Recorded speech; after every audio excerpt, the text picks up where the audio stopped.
सो केमती अछंती पिला माने भलरे अछंती ना सेमती भलरे थांतु स्वागत करूची आपण फेवरेट चैनल सुपर स्टडी को। तो पिला माने +3 सेकेंड सेमिस्टर आमे सोशियोलॉजी ऑनर्स पिलांकर कोर पेपर 3 रो यूनिट 1 टाको कंप्लीट कर देथिले आ कोर पेपर 4 रो भी यूनिट 1 टाको आमे कंप्लीट कर देथिले। आज देखिबा कोर पेपर 3 रो यूनिट 2 टाको देखिबा जोटी आपण कोन अछि ना हिंदू सोशल ऑर्गेनाइजेशन अच्छी बुझीगला। चलतु डेरी नक आम सिलेक्टेड 1 मार्क आउ 2 मार्क देखिदेवे। आउ गोटे जिनस पिला माने मु तुमको गोटे जिनस कहीदे कि आपणकर +3 थर्ड सेमिस्टर गोटे VSC कंपलसरी जेमती आपणकर एईसी ओडिया थिला एबे एईसी इंग्लिश अच्छी सेतबेले VSC गोटे कंपलसरी पेपर रहिबो सेथिरे गोटे यूनिट जहाँ पिला माने ए यूनिटा सेया। तो आपण टिके भल दे पढ़ा पढ़ी करदेले थर्ड सेमिस्टर पे आपनको इजी हेजिवो बुझीला। गोटे यूनिट केवल एइथिरे मिसी कौन देला कि निम्नलिखित मध्य हिंदू सामाजिक संगठनर भित्ति केउटी ना उपरोक्त समस्त कौन कौन ना जीवन चक्र मेला सामाजिक उच्च नीच क्रम मध्य। तापर देला आत्मार अमरत्व आत्मार सद्गति और कर्म तत्व संपर्क में केउठी उल्लेख करा जायछि ना वेदरे उल्लेख करा जायछि। तापर देला मनुष्य जीवनर अंतिम लक्ष्य केउटी ना मोक्ष प्राप्ति होछि मनुष्य जीवनर अंतिम लक्ष्य। तापर देला जीवनर समस्त पुरुषार्थ को पालन करिबा आश्रम व्यवस्थार मूल लक्ष्य केउटी ना धर्म काम अर्थ तार हूँ मूल लक्ष्य कह ना जीवनर समस्त पुरुषार्थ को पालन करिबार आश्रम व्यवस्थार जो मूल लक्ष्यटा अच्छी से हूँ धर्म काम अर्थ। तापर देला वर्ण शब्दटी संस्कृत शब्द भूर आसी अच्छी जार अर्थ कौन ना रंग। तापर क्वेश्चन देखिबा कि काहाको मतरे वेदरे वर्ण शब्दटी ब्राह्मण क्षत्रिय वैश्य इत्यादि श्रेणी को दर्शाइबा पई व्यवहृत होईछि ना जीएस घुरेंको मतरे जीए घुरे। तापर देला काहा मतरे आर्य दास मध्यरे थिबा ऋग्वेदीय एटा ऋग्वेदीय हबो ऋग्वेदीय पार्थक्य परवर्ती समय रे आर्य और श्रुत पार्थक्य को परिवर्तित होइथिला ना जीए घुरेंको मतरे। तापर देला केउथिरे वर्ण पंचजन्य चारि वर्ण और निषाद मान को सूचाई थाए ना वेदरे। तापर क्वेश्चन देला किए कहिचंती चतुः वर्णयां मयांग सृष्टि गुण कर्म विभागस्य किए कहिचंती ना भगवत गीतारे भगवान श्रीकृष्ण कहिचंती। तापर देला कहार मत अनुसार चारोटी वर्ण सृष्टिकर्ता चारोटी अंगरु सृष्टि होईची ना मनुक मतरे। तापर क्वेश्चन देला कहा मत अनुसार किए उच्च वर्गर पुरुष नीच वर्णर स्त्री को विवाह करने द्वारा जो संतान जन्म हुए ताहा द्वारा एक नूतन जाति सृष्टि हुए। एटा मोस्ट इंपोर्टेंट कोटेशनटा मन रखिदेवे एटा बहुत टाइम आपणकर कॉम्पिटिटिव एग्जाम रे भी पढ़ुची कहा मतरे ना मनुक मतरे। तापर देला कि जदि एक ब्राह्मण एक वैश्य नारी को विवाह करे एवं सही विवाह द्वारा जो संतान सृष्टि हुए अम्बुष्म नाम एक नूतन जाति सृष्टि करे सही विवाह को कौन कुहा जाए ना प्रतिलोम विवाह बोली कुहा जाए। तापर क्वेश्चन देला एक उच्च वर्णर पुरुष नीच वर्णर स्त्री विवाह करने द्वारा जो संतान जन्म हुए ताहा एक नूतन जाति सृष्टि करे ताहा केउ प्रकारर विवाह ना उच्च वर्ण विवाह।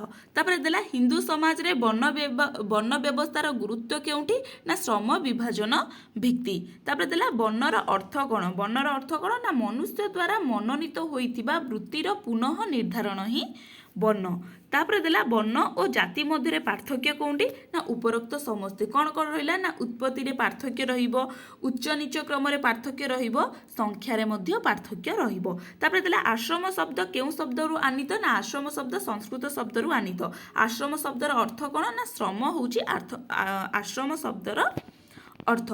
तापर देला आश्रमर अर्थ कौन एटा कौन ना आश्रम शब्दर अर्थ एटा हूँ आश्रमर अर्थ कौन ना जड़े निजको काम लगाइबा बुझीला।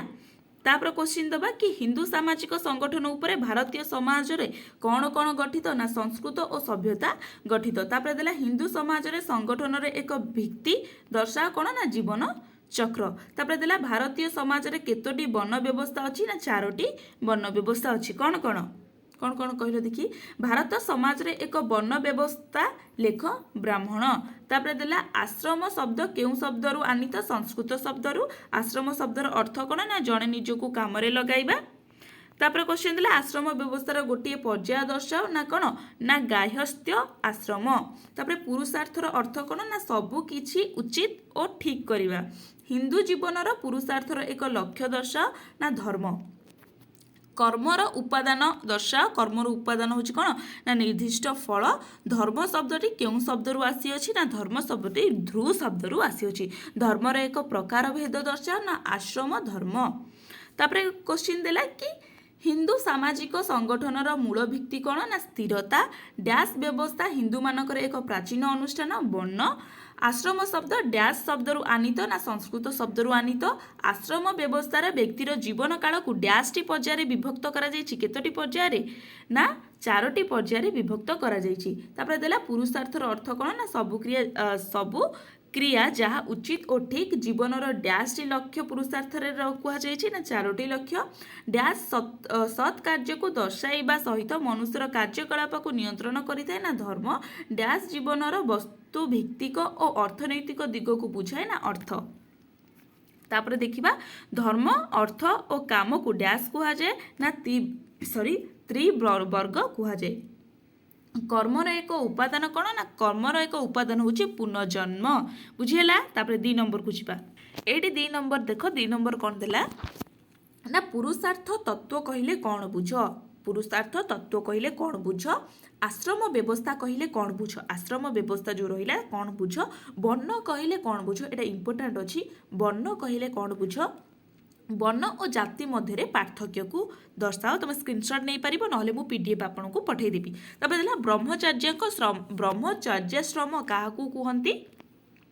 तापर क्वेश्चन देला त्रिवर्ग काहाकू कुहंती। धर्म किपरि पुरुषार्थ अटे। धर्म किपरि गोटे इनडायरेक्ट क्वेश्चन आछि। धर्म किपरि पुरुषार्थ अटे। काम किपरि पुरुषार्थ तत्वर अंश विशेष ये भी गोटे इनडायरेक्ट क्वेश्चन। मोक्षर गुरुत्व कौन ताकू लेख। तापर देला बानवस्था आश्रम काहाकू कुआ जाए।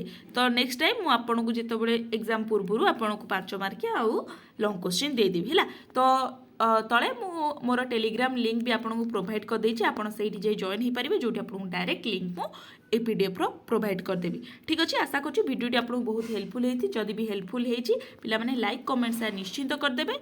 आमे पुणी थरे एई चैनल मिसिबा जदि आपन सब्सक्राइब करूछंती। तो रहिली नमस्कार। जय जगन्नाथ।